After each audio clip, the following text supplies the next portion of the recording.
folks. This is Emily with American Resiliency. I am so happy that today we have Ash back to teach us again about home retrofitting for climate resilience. I really enjoyed talking with her about simple, practical, actionable steps to make your home more resilient against fire. Today, we're going to be talking about making your home more resilient against heat, particularly in emergencies where you may or may not have access to power.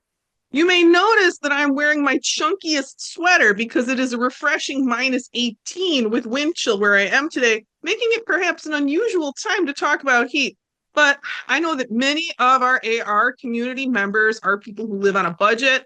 This is the right time to be buying materials that would be in high demand in the summer. It's the right time to start planning for what is likely to be a very hot summer. Ash, do you have anything to add before we get rolling? I think that covers it. Thank you so much, Emily. I appreciate you having me back. I'm so glad to learn from you again. Awesome. Should we get started? Let's get rolling. All right, so today we'll be talking about how to keep yourself and your home cool during heat events. We're specifically going to focus on things that work passively, so without electricity, in case the power is out during an emergency. Here in Boise, a lot of times our wildfires are accompanied by the power company shutting off power to areas of town for safety reasons. And during things like hurricanes, entire towns might lose power during the muggiest times of year. But these adjustments will have the benefit of reducing your cooling bill and often also your heating bill during the rest of the year. So there's really no downside for implementing as many of these as you can. Ash, I want to just break in for a second to re-emphasize the importance of the fact that extreme heat is often part of a compound disaster where more than one thing's going wrong at the same time.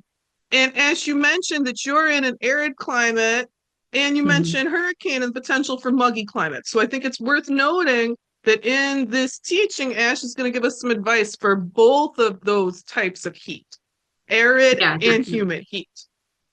And also, if people are considering relocating, I'd like them to have some information so that when they're considering maybe purchasing a house, they can make good decisions about a house that's going to stay cool during some of these emergencies. That is really smart. And, the design thinking is such an important part of approaching these challenges. Definitely. So the first step in all of this is going to be selecting methods to decrease the air temperature in your home. We're going to take advantage of physics to use strategies like thermal mass and stack effect.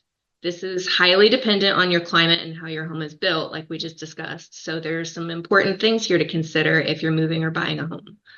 But some of these strategies can be implemented with adjustments to just about any house. The second step is going to be keeping heat where we want it, outside. The methods that we cover in step 1 will only be as good as your home's envelope is. If it's 105 outside and you don't have much insulation in your walls or any shade over your black asphalt roof, the best air conditioner in the world is going to have a hard time keeping up. So we'll cover methods of heat transfer and how you can slow it down. So I want to address this quickly because I see a lot of confusion when I talk to people about passive cooling. Passive means that you aren't using electricity, fuel, or batteries. It means that the design and placement of materials optimizes sunlight, earth temperature, or breezes directly. These methods of cooling and heating a home will often require some amount of action from you. Think about this example. During a nice 72-degree day with good air quality, you're going to open your windows to let the fresh air in. And then at night, when it's starting to cool off, you'll close them to keep the heat from escaping.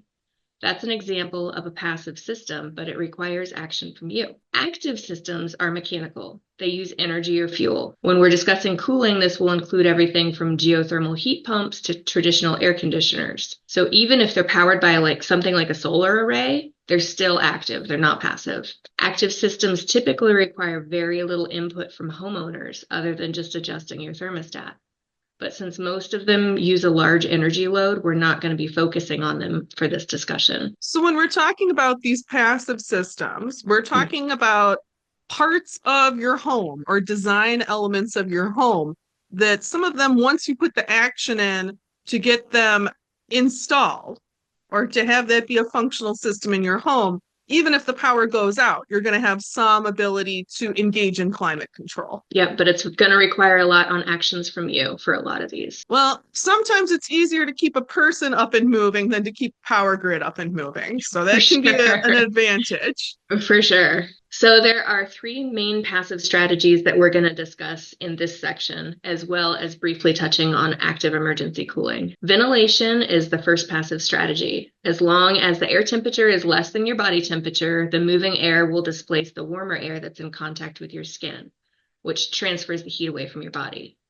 So ventilation is a really powerful tool when combined with other passive cooling strategies. For example, a breeze blowing across a cold concrete slab is going to help disperse the cool air around your home. Evaporation is the second passive strategy. It works through phase change. The heat in the air is used by water molecules to shift up into a gas. So that actually lowers the air temperature. But this method works best in lower humidity climates. It's not going to work as well everywhere. Thermal mass is my favorite passive strategy. Materials with large mass, like concrete, adobe, and the earth, can hold on to and then release heat slowly. And like I mentioned, we're also going to touch on emergency active cooling with small air conditioners and generators. So ventilation, this is our most basic passive strategy, and most people probably already have a feeling of what, an understanding of what it is. But this is one that we can use to manipulate where the cool air moves throughout our home. Even if you're in a fairly non-windy area, you can still utilize physics to get a breeze going. Stack ventilation requires on the buoyancy of warm air to rise and exit through high openings, like clerestory windows. Outside air replaces the warm air through the lower windows. So for the simplest version of this, open the windows at the bottom floor on the windward side of your house, and then open windows at the top floor or near a vaulted ceiling on the leeward side of your home. Make sure your interior doors are propped open too so that the air current can travel from one side of your house to the other. And then, like I said, we'll combine the stack ventilation with other strategies to make it even more effectively cool your house. As I'm thinking about this with my home, with changes that I could make to my home, right now there's really strong separation between the first and the second story of the home. If I were to think about how you could add ventilation to connect the height, we would be able to use the stack effect to get more airflow through that lower primary living story of the house. That's interesting to think about. Yeah, definitely. And this is where I know a lot of people have started not liking the open concept floor plans as much, but open concept floor plans are great for something like this. It makes it so much easier to get the air from one side of your home to another. And a lot of historic buildings were built this way as well. They're called shotgun style homes down in the Southeast, had a long corridor going down the hall that you could open up and the breezes would shoot down the hall really easily during the summertime. I always assumed that was shotgun related, but it it's good to hear that it is like a cooling strategy. And whenever I look at those open concept homes, I think about what a nightmare they would be to heat. I've never even considered it from a cooling perspective. But this really makes it clear that there's a lot of potential value there. Yeah, traditional things like cupolas as well, those little pop-ups at the peak of a roof were used to let that hot air out in the summertime. So you'll see those in muggy areas a lot to encourage the air to draw up and out of the home. It makes a lot of sense. Thanks for explaining it this way. Yeah, no worries. So the next one is evaporation. In dry climate, like where I'm at, you can use evaporation to cool the air. Water changing phase from a liquid into a gas absorbs energy, which lowers the air temperature. This will make your air more humid, so don't use this strategy if you already have problems with mold. For the simplest use of evaporative cooling, experiment with personal cooling, like soaking a cloth and wringing it out before putting it on your neck or wrists. You'll immediately feel cooler. There are some really cool techniques that I wanted to show off here being developed using evaporative cooling. This is from Ant Studio in India, and they're making large public sculptures out of terracotta pipe. So water runs over the terracotta and is absorbed by the material. As the air moves through the pipes, the water evaporates, cooling the air that comes out the other side. The surrounding air is cooled by around 11 degrees Fahrenheit in these installations. So I'm actually planning on being a big nerd this spring. The dollar store near me usually has terracotta pots for sale. And so I'm going to grab a dozen and glue them together and experiment with them in front of a window to see if I can get a little bit of cooling going on in our bedroom in the evening, just to see if it makes a difference in our climate. I think this is such a beautiful installation. 11 degrees is a big drop. Yeah. If you think about how to preserve community space, if you think about how to care for livestock in a heat emergency, if you had something like this by a chicken coop, it might help to keep them below a threshold for heat stress in a passive way. There's a lot of outdoor space applications here. that could be so powerful. Definitely. I also wanted to bring up here, if you've got a small generator, you could consider a swamp cooler. So they're also called evaporative coolers, but they've been around since the early 1900s. Most people have probably heard of them. They can reduce the air temperature between 15 degrees to 40 degrees, depending on, what your surrounding air humidity is. And there's lots of online tutorials for building a DIY swamp cooler out of an ice chest and small fans if you're looking for a different sort of project for evaporative cooling. There are a lot of heat emergencies where dropping the heat by 10 degrees won't exactly make you comfortable, but it'll make you not die. When we're talking about emergencies, these are numbers that would really matter. Mm-hmm.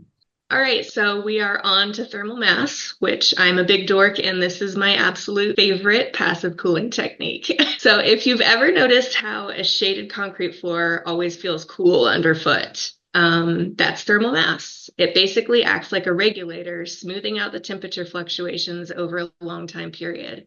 So it pulls the heat from its surroundings and then releases it slowly as the temperature drops. So in hot climates, heat from you and from the air is absorbed by that concrete floor during the day and then released in the evening when the excess can be flushed out. So when you open the windows and let ventilation cool your home in the evenings. Even in areas that don't have a large degree of nighttime cooling, thermal mass can be really helpful, especially slab floors. They allow the thermal mass of the floor to connect with the huge thermal battery below, the earth. We'll go over underground temperatures in just a minute, but for now, just know that the ground is the absolute best place to release and store heat. Thermal mass should not be covered by an insulative material in hot climate. Overlays like carpet, wood, and laminate are going to limit the cooling benefits of a thermal mass floor. If you do want to hide your concrete slab, pick another material like tile or stone that's really dense. That will allow the heat to transfer away from you and sink into that thermal mass. That's very important practical advice, that you need to keep a high density material. I had a materials question. You're talking about concrete here. I know you've experimented with hempcrete. Would hempcrete be an effective thermal mass conducting material? Hempcrete is actually insulative. So insulation and thermal mass are kind of on the opposite sides of the scale. If you wanted to do a natural building material that's got great thermal mass, cob is what you want. So that's just a mud straw mixture. And those walls are actually denser than concrete. They do a wonderful job of pulling in that heat and releasing it slowly. So cob walls are excellent for that. And adobe, which is basically the same materials. Thank you. I see that as very useful information for some of our community members who are thinking about building, with natural materials specifically.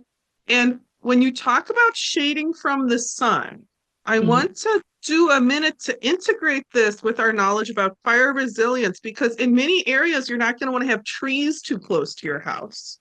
Right. So what kind of shading structures would you recommend in these environments where we really need to consider fire and heat? It gets tricky, right? Metal awnings and pergolas are great. You can do those big fabric sunshades as long as you're ready to pull them down quickly in case of an emergency. But yeah, keeping the vegetation away from your house is really, really important in fire country. Let me think for just a second. No, it's a hard question. I think that the idea that you would want to have potentially a removable shade is a smart idea. And even if we don't have a perfect answer to this question, I think this is something we need to involve early in design thinking, right?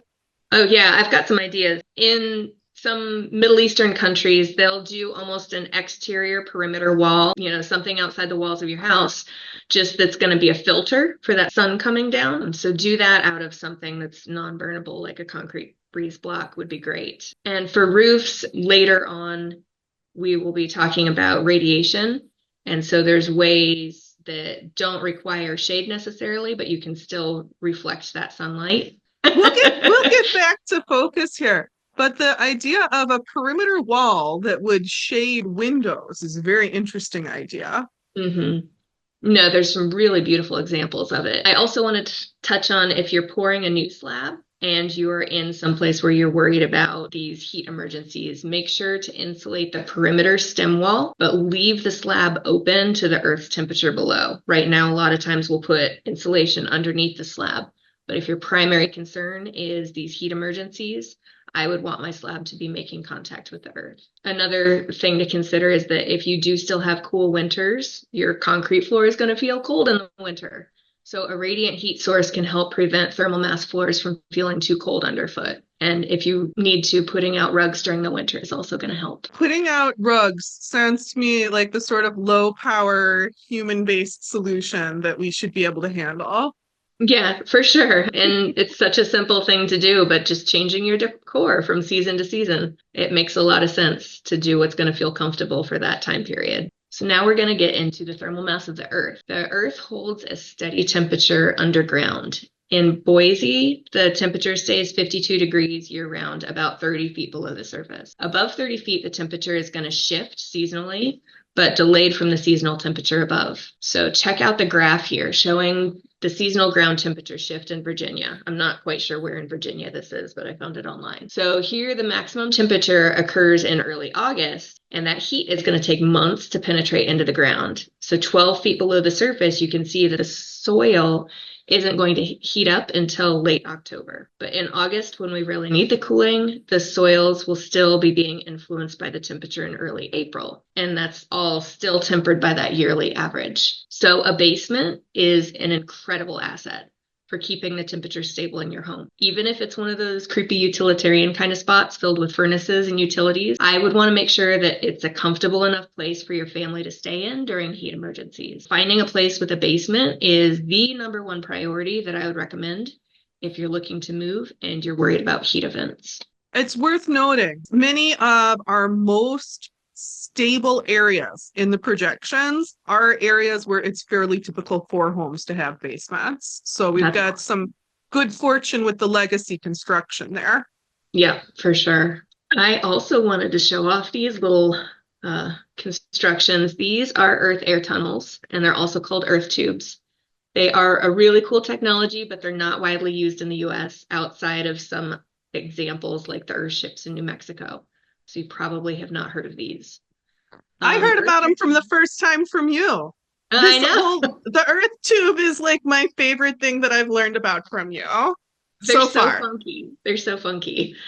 Earth air tunnels are long runs of ventilation pipes buried below the ground that can heat or cool the outdoor air through that steady temperature of the earth. So like we just saw, the earth is an incredible thermal mass. Burying these pipes as deep as we can brings that outdoor air temperature to the same temperature as the earth as it's pulled through the tunnels and into your home. In the earthships in New Mexico, the stack ventilation creates the negative air pressure to cause the airflow through these tubes. But in India, where this drawing comes from, they also use earth tubes sometimes. Small fans are used in this example. So earth air tunnels are known for requiring a lot of fiddling to get right, which is why they're not used very much in the US, because that's something that a lot of homeowners aren't usually up for. Again, this is a fairly passive system, so it's going to require some action and often some experimentation from you. But for a passive way of creating cool temperatures in your home when the power's out, I would give these like a solid second place just behind having a basement. When we were first talking about these on the Discord, which it feels like it's almost a year ago that you first started teaching me about earth tubes,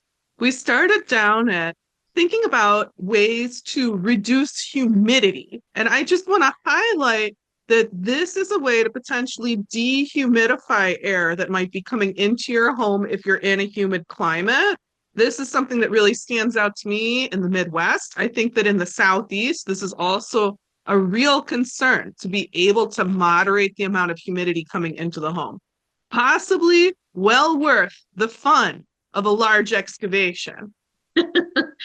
Yeah, and it's going to be a tricky thing to do. So what you're going to want to do is make sure that that air is getting to a temperature where the water is actually condensing and then releasing that water into, if you have some sort of a grate or some sort of a mechanism to get the water out of there, then the air that when it enters your home is going to be cooler and there's going to be less moisture content. But that is going to require very carefully making sure that you've got a long enough run that that air has time to condense as it's cooling down underground. I would imagine you also have a potential like mold breeding chamber as well that could result. You're going to need to make sure that you have a way to deal with that collected water. Yeah, you're going to want to clean it. I've heard everything, starting with just having a wire that's running through that you can attach a rag to with some bleach on it. So you're wiping out the inside of these tubes. You definitely want smooth tubes. You don't want stuff with ridges in it because each one of those ridges is going to collect water. That would be terrible for your air quality. So they do require some very careful engineering and, like I said, some experimentation. I think that they could be a really effective way in the future for us to keep buildings cool. So to everyone who's used to typical building methods in the US, some of this is going to seem a little out there, and it is right now for how we construct buildings.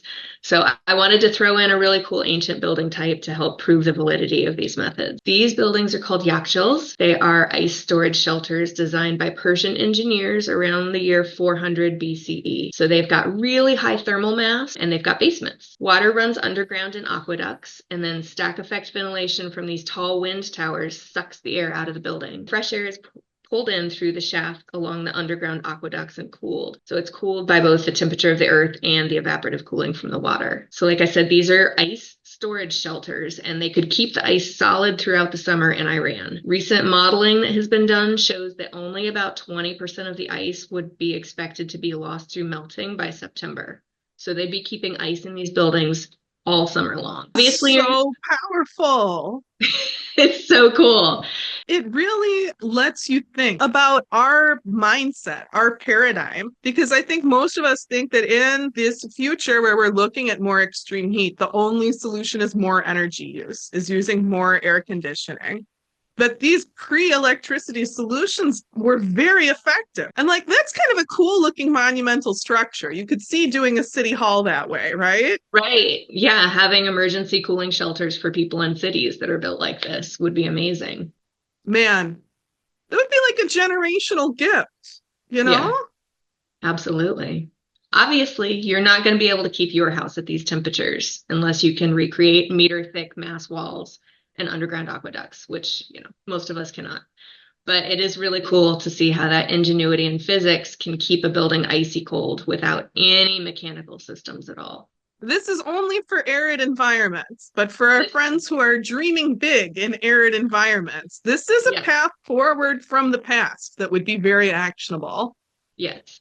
So now I wanted to briefly touch on emergency AC because I think this is what a lot of people are thinking of when they're thinking of emergency cooling. If you do need rapid emergency cooling that can be run on a small generator, window AC units or micro heat pumps, like I've shown over here, are good options. Mechanical cooling is really the only way to keep your family safe at home if we're approaching wet bulb temperatures, the power is out, and you don't have a basement to shelter in. So when you're purchasing an AC unit or a micro heat pump, make sure to pay attention to the starting watts needed. When an AC unit first turns on, it requires a huge surge of power to get that compressor and fan running. This burst can be 2 to 3 times higher than the unit's normal operating power, so make sure you get a generator with a capacity that's higher than your starting wattage. And then I would also recommend designating a room in your house as the cool room. Ideally, it would be a north-facing room on the bottom floor of your house. And then test this out in various conditions.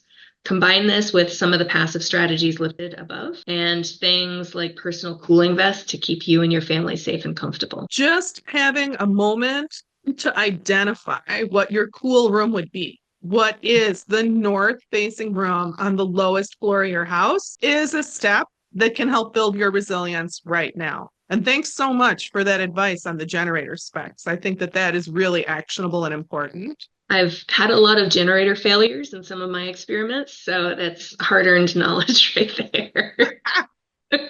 So I'm not going to dive too deeply into generators here because, like I said, I've had some failures, but there are a ton of guides online that can help. Here's just a really brief rundown of the generator types that can be used in conjunction with that mechanical equipment to keep your home cool. So standby generators are the big ones. They're designed to provide continuous power supply to your home during an outage. They're permanently installed and connected to your electrical system, and they automatically turn on when they detect a power failure. Standby generators, a lot of them are going to be capable of powering your entire home. Portable generators are small, compact units that can be easily moved and used in different locations. You see them running a lot on like construction sites. They are ideal for temporary power during emergency situations. They're suitable for running things like lights, refrigerators, small tools. And then inverter generators are the more recent innovation for generators. They're smaller and lighter and more fuel efficient than traditional portable generators. And they produce a more stable electricity by converting the power generated into a really smooth and usable form. So this makes them ideal for electronics like computers and smartphones, which need that steady power source. They also tend to run quieter and they're less polluting compared to conventional generators.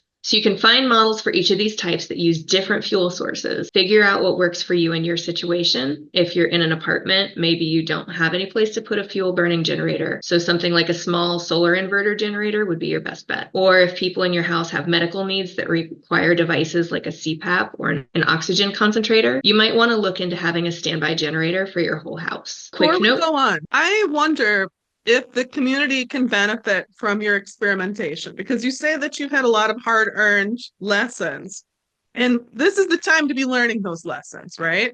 Mhm. Do you have any particular generators that you do or don't recommend, or any tips that you've picked up from your experimentation that you can share? My biggest tip is going to be getting a generator that's much larger than what you think you need. In my case, my house is on a well and the power goes out frequently, and it really sucks not being able to flush your toilets or brush your teeth when the power is out. So we do have backup water and all of that, but I've been looking for a way to run my little 3/4 horsepower well pump. It's not a big well pump, it's very small. But the generators that I have tried out, they've both been solar inverter generators, and none of them have been able to handle that kick up draw, even when on paper they should have worked. So I would say, in my experience, make sure to buy something that's very oversized for what you need. Yeah. Test it ahead of time, because you don't want to be in that emergency and then find out that your generator is not going to do what you want it to do. I think that just buying stuff often gives us a very false sense of security. And until you taught me, I didn't know about this initial load kick up that you're talking about. I think that probably there are many other people who are similarly ignorant who are benefiting from what you're teaching here. Well, I hope I can save somebody else some money, because it's been it's been an expensive learning curve. All right, so while we're talking about generators, I wanted to make a quick note here. It's something that other people might not have run into, but fuel burning generators need to be outside at a minimum of 20 feet from any building. So not in your garage, not in your basement, not in your attic. Everybody's probably heard of carbon monoxide. It's an odorless, colorless exhaust, and it can kill your family within minutes. About 85 people in the US die each year from incorrectly using generators. So know your machine, read all of the instructions, and follow all of the Consumer Product Safety Commission guidelines, which means directing the exhaust away from your house and your neighbors' houses. Don't point your exhaust at your neighbor's house. That's not nice. And then please install carbon monoxide monitors in your home. So test it, make sure that you're safe, make sure you've got a good place to put it. Don't run this in your garage. I don't want you to be a statistic. If you run it in your garage and you go in there to service it, the gas can knock you out when you go in there. Yeah. And it knocks you out fast enough that it's entirely plausible your family wouldn't find you until it was too late. Right. I think it's worth noting that 20 feet is pretty long. So if you've just bought a generator and you're going to set it and forget it, you absolutely need to also have appropriate cabling. Mm-hmm. Absolutely. Absolutely test it, run it frequently to make sure that you know what you're doing. Don't just buy it and have it in your basement and be like, oh, I'm ready for emergencies, because you're not. You need to test it and know what you're doing. Preparing for extreme heat during power outages is essential for safeguarding your health and well-being. Being prepared not only helps you stay comfortable during a power outage, but it also ensures your safety in the face of rising temperatures and challenging conditions.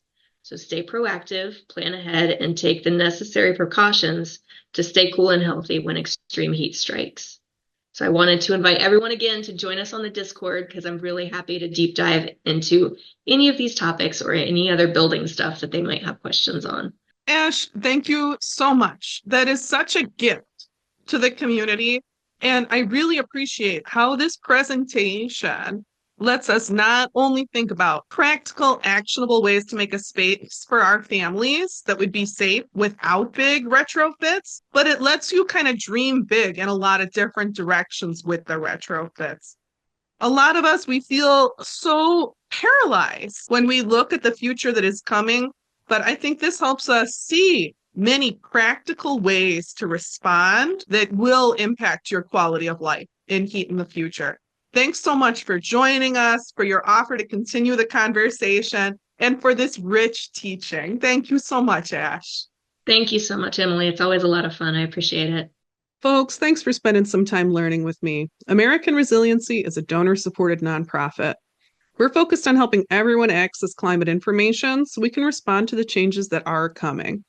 I'd like to take a moment to say thank you to the AR community, to our donors, our volunteers, to everyone spreading the word, and to everyone doing the work on the ground. If you'd like to donate, you can find the button for that at the top right corner of our webpage, www.americanresiliency.org. Thanks for getting ready with me, and talk with you again soon.